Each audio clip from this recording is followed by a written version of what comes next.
Hey, everybody, welcome to Dad Talk. Today, I'm your host, Eric Carroll, joined by Melissa Isaac and Jeff Morgan. And today, I'm so honored, guys. We have Colonel Allen West on the podcast. Colonel, how you doing today?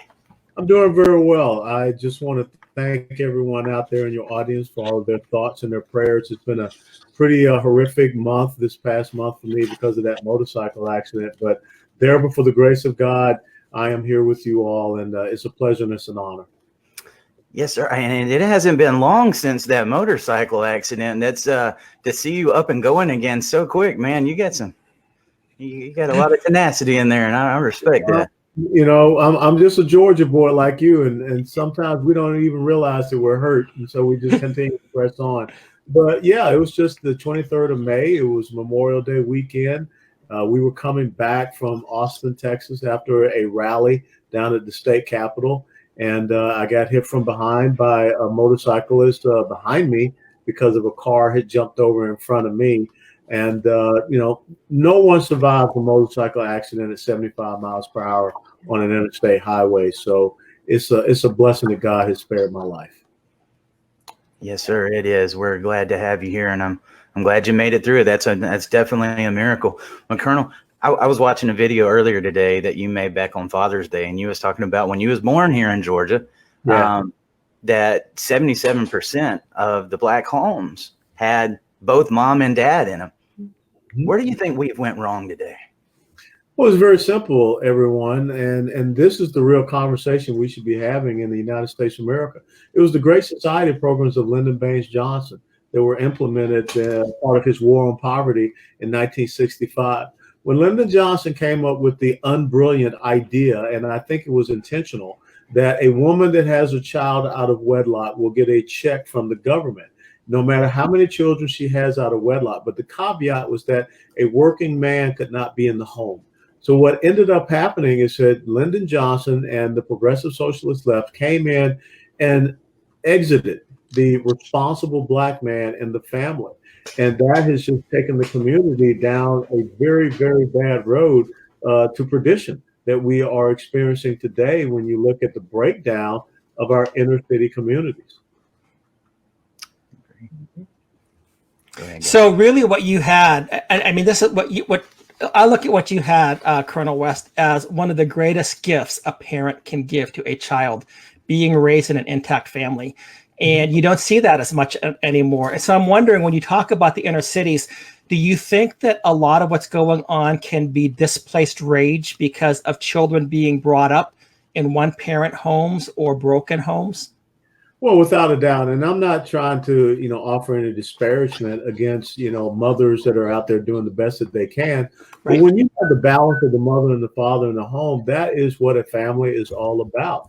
And you go back to the Bible, and it says in Proverbs 22:6, train up a child in the way that they should go, so that when they grow old, they shall not depart from it. And I'll use my life as an example. My dad was a World War II veteran. A man who went and served his country when his country did not afford him all the rights and privileges it did others. But yet at the age of 15, he sat me down on the steps of his house that he had bought and ended up owning because he paid it off. And he said, there's no greater honor than to wear the uniform of the United States of America. And this enlisted corporal from World War II, whose oldest son, my older brother, was a lance corporal in the Marines in Vietnam, he challenged me at 15 to be the first officer in the family. And so it was just an incredible bit of pride for me on 31 July 1982 at the University of Tennessee to have that corporal, Herman West Sr., standing on one shoulder and my mom standing at the other shoulder and pinning on the second lieutenant bars of an officer in the United States Army. That's what happens when you have that strong, positive role model. But when you have that void, kids, especially young men, are going to go look for, something to belong to. And sadly, what we have seen happen is they go out and belong to the gangs. They go out and become part of the street. And look at what has been going on in the last 3 weekends in the city of Chicago that really no one is talking about. You're talking about over 300 shootings. And I believe close to about 30 people have been killed, to include a 10-year-old in the city of Chicago.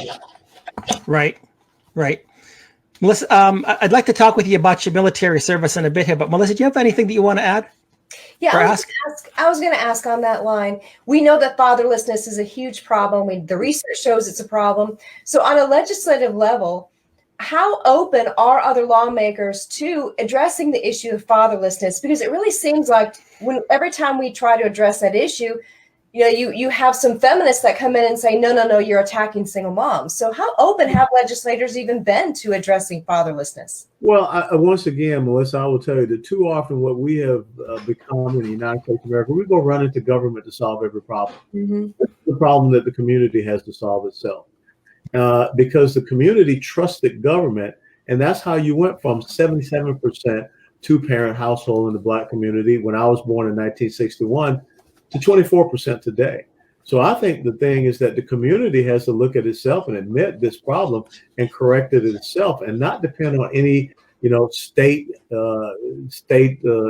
House member or senator or U.S. member or any mayor to fix it. This has to be the community, and you know who else? It has to be the church that does it. The feminist movement, once again, they went out there speaking against the strong two-parent family. That's not saying that we're against a woman that is raising a child on her own because of whatever circumstances. But if you look at success comes without a doubt when you have those two parents in there. And one thing that people need to pay attention to, when you go to the Black Lives Matter website and look at what they believe in, they say that traditional nuclear family, those mother and father, two-parent household, that's a representation of white supremacy. So what this organization that is calling itself Black Lives Matter is going out, and they're not even for the one thing that kept the Black community strong through some of the most horrific parts of our history here in the United States of America. Yeah, intact family. You made a good point. You said that basically these mothers are financially incentivized not to have the father or their husband in the home. So until we take away that financial incentivization, do you think that the community will address it themselves? No, they won't, because I like to use this term. I learned it from a drill sergeant. It's called a self-licking ice cream cone. So if you continue to have that incentive out there, guess what? You're going to continue to get that type of behavior. So I think that's what has to change. If there's anything that can be done from a legislative side of the house, that's what it is to stop the tyranny, the economic enslavement of the welfare nanny state. Mm-hmm. So, Colonel West, I'd like to add a little bit something to that as well. What I found is that it's not necessarily that the legislature can solve some of these problems, but the legislator has created some of these problems. For example, if you, yeah, exactly, yeah. So you look at the issue. One of the big things that I've talked about repeatedly has been the issue of unilateral, no-fault divorce. When you go into a court and a judge says, well, if somebody wants a divorce, they will get the divorce no matter what. And then when you have the incentives that actually, as Melissa was talking about, are government provided that help the divorce, and a person who says, wait a minute, I don't want this divorce. I want to be there for my kids every day. I got married with the understanding it would be for life. And the state says, that's tough. So that's where I say that the legislature, as you were mentioning, has created the problems. And some of these problems have to be addressed by going back to the legislature and repealing bad, and I would even argue unconstitutional laws. What are your thoughts about that? Yeah, I agree with it. The number one contributor to the Progressive Socialist Left, also known as the Democrat Party, is the Trial Lawyers Association. So I think a lot of these things emanate from their own self-serving interests. But, recently, 3 weeks ago, I was named as the interim president and CEO of the Hope Center, which is a collaborative building of about 60 plus ministries right here in North Texas in the city of Plano. And we have Christian counseling and ministry services that are there. And one of the things they do is the marriage counseling. And I think that again, is where the Christian community can step in and start saying, it does not have to be so.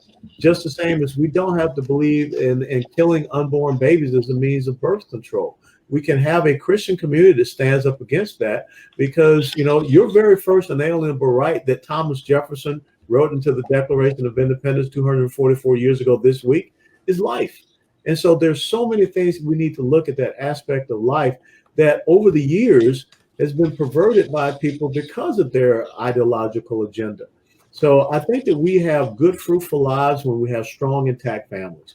We have good, fruitful lives when we fight to continue to have strong, intact families.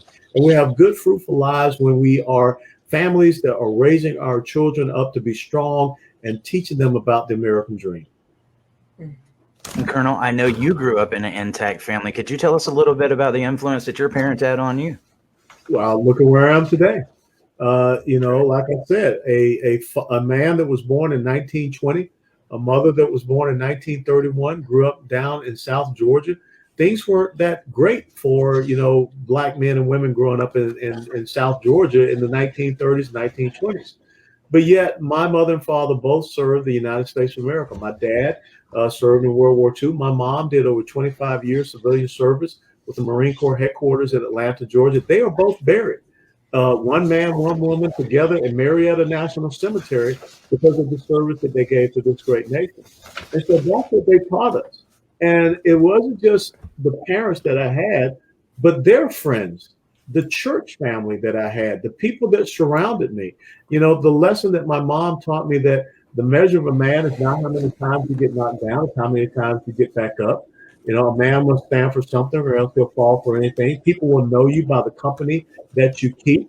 One of my dad's favorite sayings was that never read your own press and never drink your own tub water or else you become full of yourself.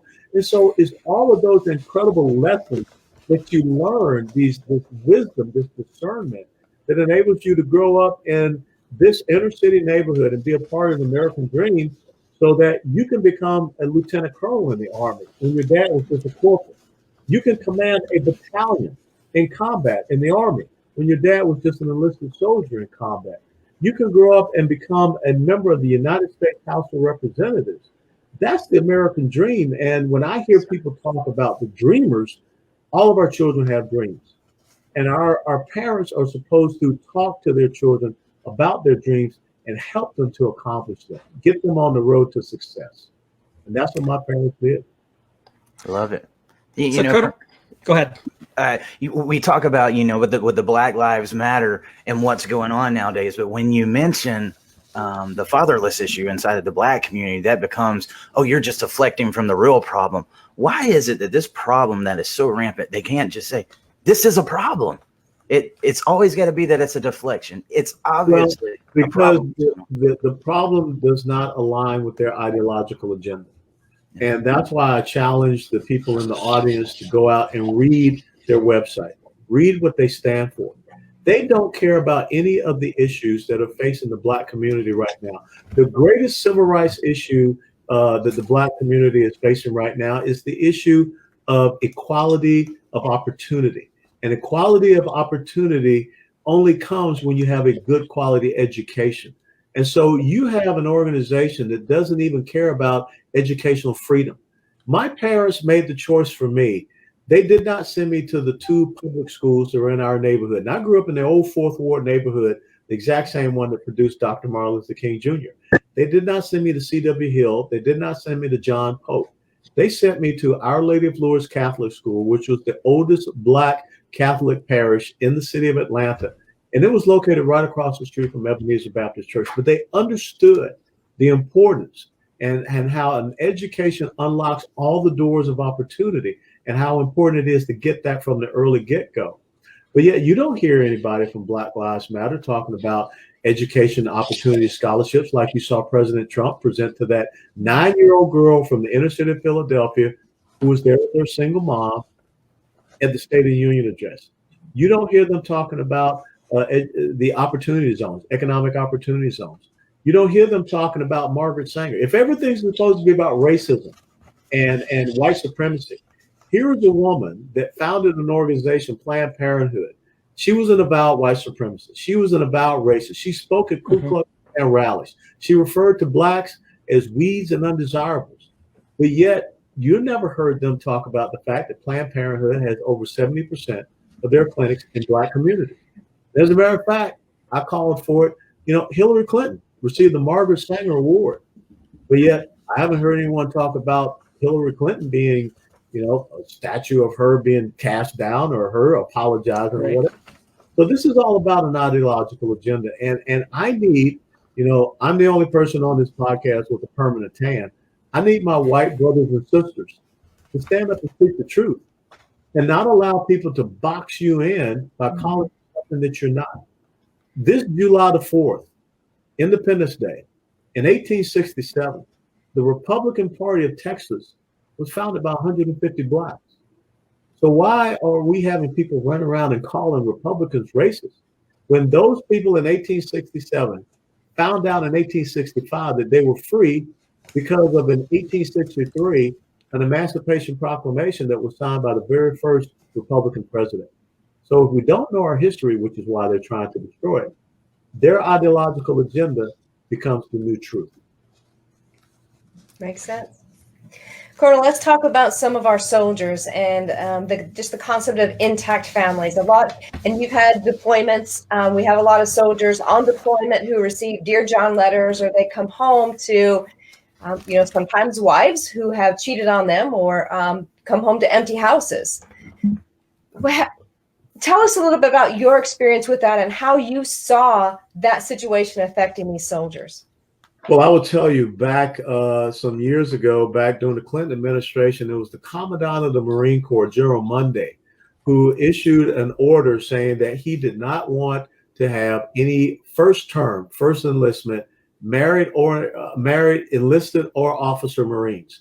And the whole purpose of that was, he said, you have these young Marines coming in, like I said, enlisted or officers, and they got deployments, and these deployments are 6 to 8 months, and all the training and everything. And that puts a lot of stress on these young families. And he was absolutely vilified and attacked by the Secretary of Defense at that time, Les Aspin, and also President Clinton. And he was told to rescind that order. But General Monday was right. When you look at some of these young people that are going out there, they're not mature enough, they're not ready enough, and they go and they get married early on, and then they have these deployments. And when you look at what is happening in our military, how we have decreased the manpower and the strength of our military, but yet the combat deployments are continuing to increase. And everybody in the military is not a trigger puller. So a lot of our trigger pullers, the people out there on the front lines in combat situations, especially our special operation forces, 6, 7, 8 combat tours of duty. That puts a lot of stress on the family. And one of the things we have to look at is, how do we rebuild our military so that we can reduce a lot of that stress, not just on the soldier, sailor, airman, marine, or Coast Guardsman, but on the family as well. So you've seen an incredible rise of divorces, which means that there are children out there that are now part of broken families. And, back in the early 70s, you had close to a little over 70%, I think 73% of the members of the United States House of Representatives and the Senate that have served in our military. Mm-hmm. Today, that number is down to 19%. And again, it comes back to legislators and the legislation that they are out there making, and the decisions that they're making. They're not making smart decisions when it comes to our military and our national security, because so many of them have never been in that position. So we need to get back to the point where we are reducing the amount of combat tools and deployment. Sadly, there are enemies out there: China, Russia, Iran, North Korea, Islamic jihadism. And we have to be at the forefront, the tip of the spear. We have to work with our allies as well.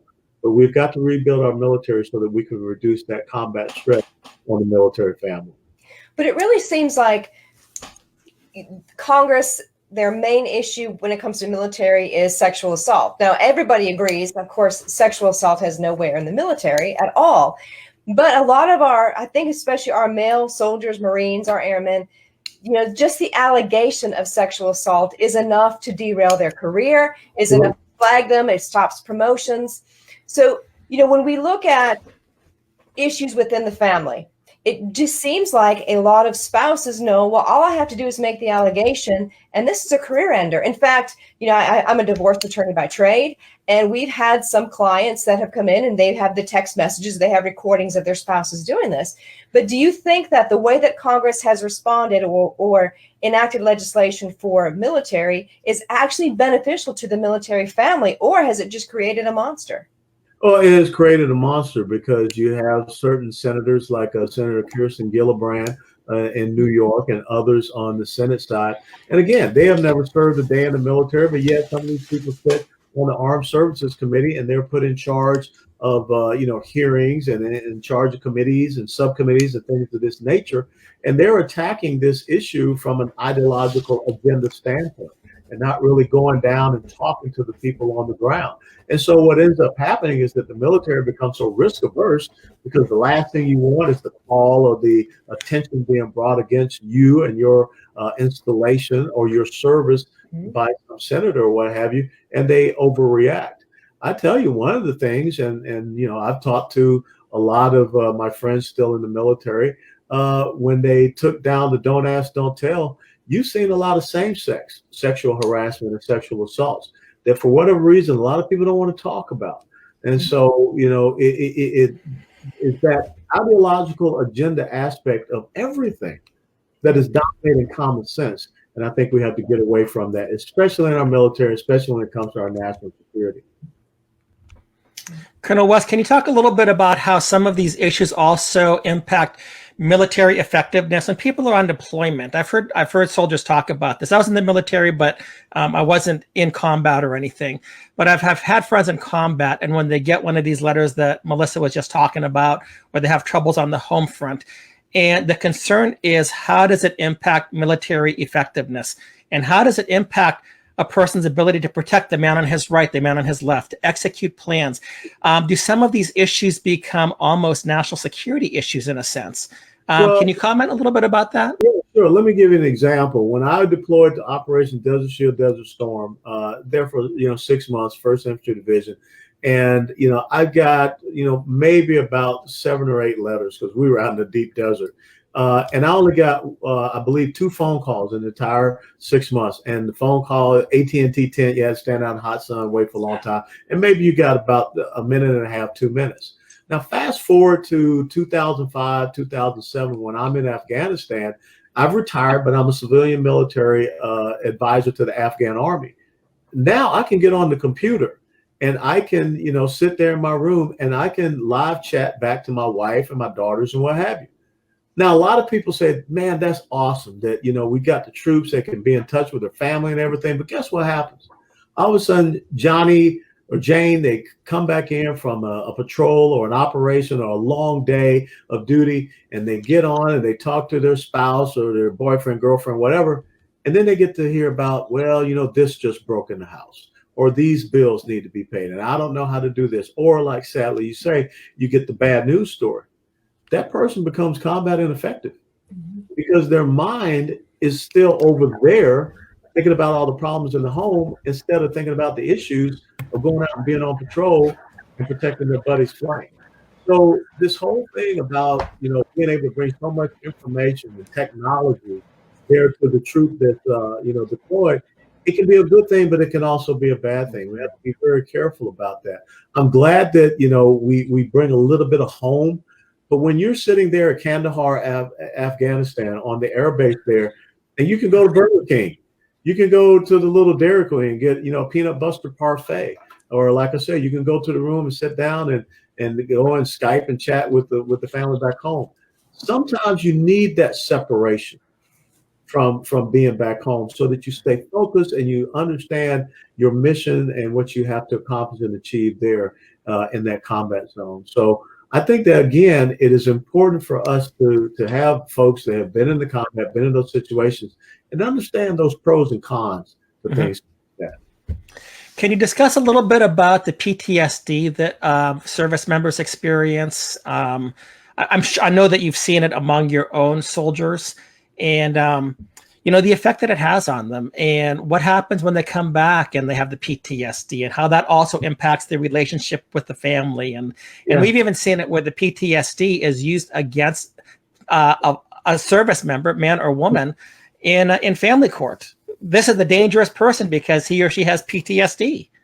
That's why I'm glad that, down in South Florida, when I was a member of Congress, we started the Soldiers Court, because the Veterans Court. And you also have that here in North Texas because there are a lot of judges out there that have been in the military. You know, some of these JAG officers, Judge Advocate General Corps officers, that when they retire, we need them to go into the civilian sector and be able to adjudicate some of these cases where our men and women involved.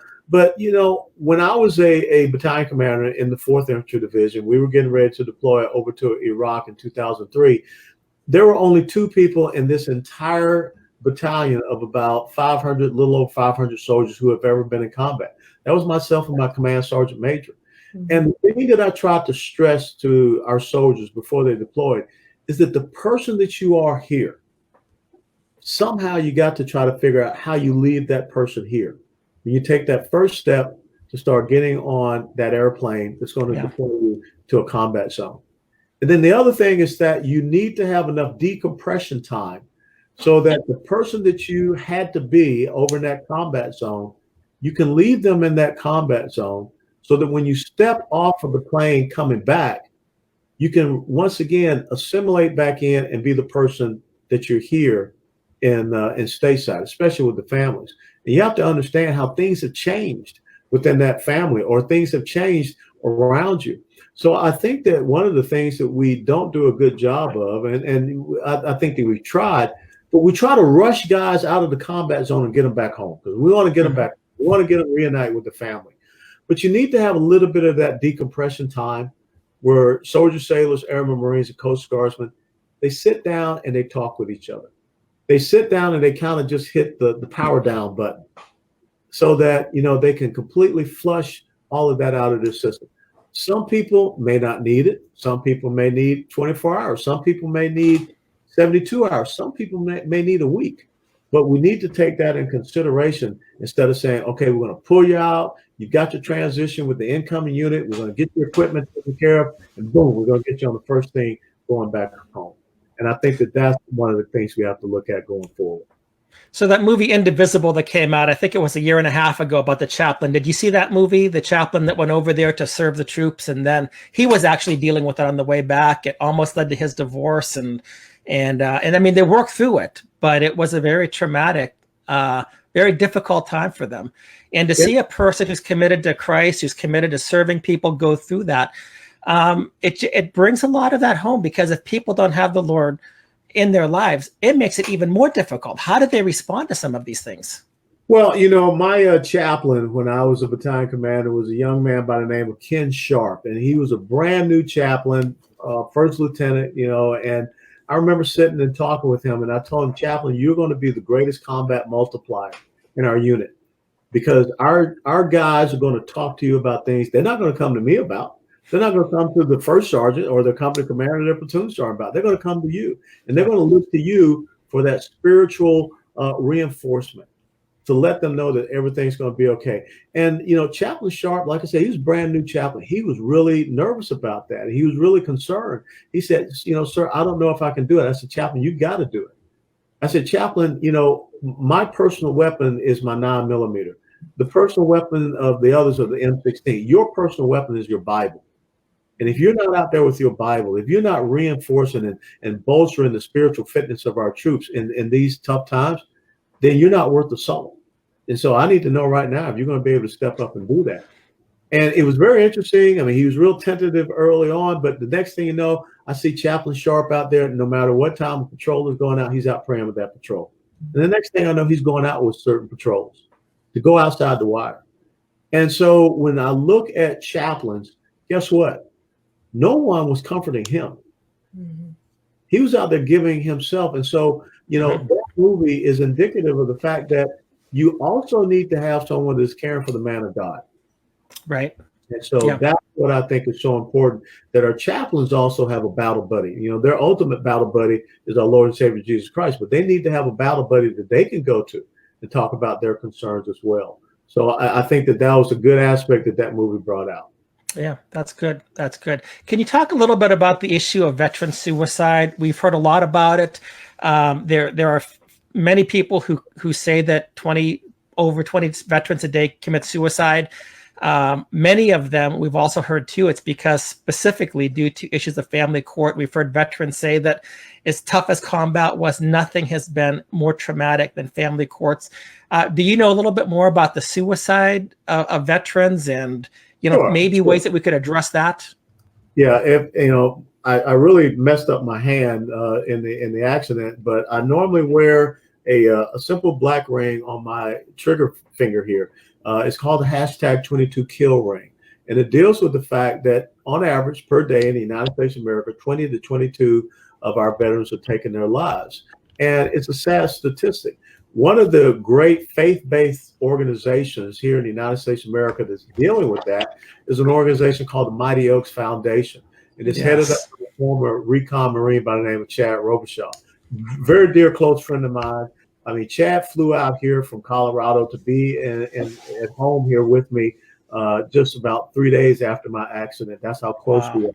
And so that's what we need. We need to have more of those faith-based veteran service organizations that are going in there and strengthening our troops to let them know that they can get through this. And again, it comes through the Veterans Court. We need to have more of those Veterans Courts that are out there so that we have those judges that understand that perspective of the veteran and don't just come down and slam them hard, but try to put themselves in their shoes because they've walked in those same boots. So I think that is important because it's a stain on our nation. It is. That the men and women who said that they will go out and make the last full measure of devotion for us are coming home to take their own lives. That's showing that this nation is not putting their arms around them in their most dire time of need. And Colonel, that kind of brings me to a really near and dear issue to my heart, the resources that they have once they get back from the military. Back in 2013, my dad died at the VA. All he had was a kidney stone, 63 years old. I will never accept something was going on there. Same VA, 3 different people that year were waiting to get mental health services at the VA. They couldn't get in. They went and committed suicide. I think we need to get something going. And do you have any suggestions or any insights on something that we can do to make better resources for our veterans? Yeah. First and foremost, no veteran should be denied hospitalization or medical services at any hospital. Veterans should not be told that they're relegated to go to a VA hospital. They should be able to go to any hospital in the United States of America. That's what we owe to our veterans. And I think that we have to start getting to the point where we look at our VA healthcare system and we need to make it more specialized to those injuries, more specialized to those things that affect our veterans and our service members. But for your father to have had a kidney stone and to have passed in a VA hospital, your father should have been able to go to any medical facility of his choice. And so that's why I think it's so important. And I applaud President Trump for, establishing that legislation that deals with veterans' choice for their medical issues. And so that's the big step that we need to have. Definitely. And that was one of the things that caught my eyes with Trump when he very first started talking about that. I mean, the day before my dad died, he went there and tried to get admitted. And they sent him, they said, there's a red roof down the road for $75. We can't see you tonight. He died the next night. And it's sad. It's sad. The very people that fought for our country. Yeah, it's unconscionable. Shouldn't be happening in America. Mm-hmm. But yet, think about this. You have elected officials, politicians, that say illegal immigrants should be able to come into the United States of America and get free health care. Where are their priorities? Mm-hmm. Yep. You got something you want to add, Melissa? No, I have a lot of clients who have gone through VA, a lot of combat clients. I'm also a JAG in the National Guard here in Alabama. So, we get to hear it sort of on both sides. And I think a lot of our soldiers feel abandoned. I say soldiers or airmen, usually who we deal with. They feel abandoned. They feel that this country has turned their back on them, especially when they come back and they're weathering a divorce and the PTSD is used against them. Their service is used against them. And unfortunately, we don't have veterans courts for divorces. It's for for criminal things, but not for divorces. So it would be nice to expand those veterans courts out to encompass divorces, because you've got these guys that are losing everything. They're losing their homes. They lost their jobs. They lose their children, and that's the big one. I mean, a lot of these soldiers, or a lot of these veterans rather, who are killing themselves, at least 22 a day, a lot of them are tied up in family court or have child access issues. So these are real issues that that we need to be addressing, that we're simply not right now. Well, I tell you, Melissa, that's one of the initiatives you ought to get started. Mm-hmm. Sending veterans courts over to the family court system. And I'm sure there are a lot of people that would join arm to arm with you. I got dear friends here in North Texas. Lieutenant Colonel James Angelino does a lot of work in the veterans courts here in North Texas, and great friends back in South Florida. So I think you guys need to, get the call together and make a change and make a difference. And like I said, the legislators, the politicians may not be the ones to do it, but you guys can. You're right. Colonel West, can I say something on Melissa's behalf? Because she won't say this, but I will. Melissa's law firm is called Protecting Men.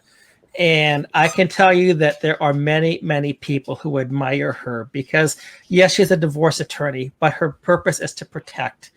And she's gone so far as her law firm has actually purchased a house, renovated a house, because sometimes men can't see their kids because they've gone through this stuff. They've lost their money. They've lost everything. And the courts say, well, you don't have a fit place to meet with your kids. And she has a house that men can meet with their kids. They can stay there for free. She pays the bills. And so she's a person that's putting a lot of the stuff into action. And I've thought, and Melissa, I may be embarrassing you right now, but I've thought if we could have divorce attorneys like this everywhere, what a difference it would make in our lives, in our children's lives, in our families' lives. Maybe there would be a lot more people that would be on the verge of divorce that would actually come together. And, there could be a lot better things that would take place than what we see as being a completely, often unjust, very unjust and brutal and cruel system that you have to have a lady who is saying, because of her own experiences growing up, I am here to protect men, because she experienced that by not having her father in her life. And again, Melissa, I've said this many times before, I so appreciate you.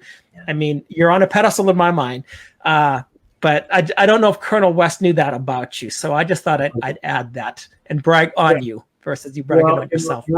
I think that's a great point to close on, is that this country is looking for servant leadership. Yep. And for whatever reason, we have gotten to the point in our 244 years of existence where we have succumbed to self-serving individuals. We have politicians. We don't have statesmen and stateswomen. We have people that are no longer citizen legislators, but they're just the people that are going up there looking for their own special interests and self-interest. So I applaud you, Melissa. I give you a hearty airborne and a thumbs up, jump master, because that's what we need. We need more people of that model who are willing to step out and say, it doesn't have to be this way. And let me give you an example. Let me give you a model. Let's truly talk about how we can serve people and not just destroy people, and not just make people dependent, but truly help them to be independent and help them to live great and fruitful lives and pursue their happiness in the greatest nation that the world has ever known. Colonel, do you want to add anything about what you're running for in July? Well, see, it's not about me. See, I just I understand that, but then you want to try to make it about me. No, I'm not trying to do that. No, I'm Tell us your vision. Sure. I'm ready to be the chairman of the Republican Party of Texas. And again, I look at where we are in the United States of America, and it comes down to two simple choices. Either you stand for the rule of law, or you're going to stand for the rule of the mob. Either you believe in the equality of opportunity, or you believe in the equality of outcomes.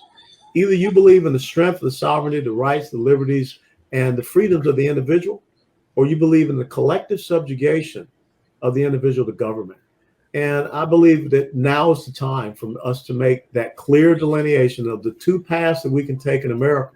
Either we continue down the path of liberty, or we turn and we take the path of tyranny. And that's where we are. And that's the discussion that I want to have here in the great state of Texas. And I want that discussion to permeate all across America.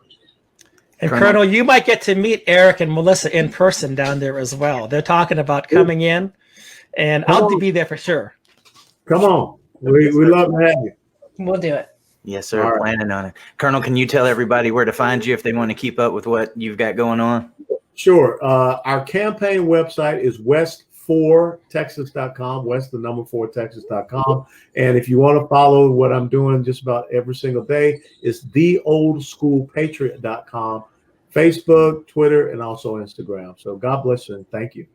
All right, everybody. Thank you so much, Colonel West. It was an extreme honor for us. Thank you. All right. Keep me in prayer. Yes, sir. Thank you. All right.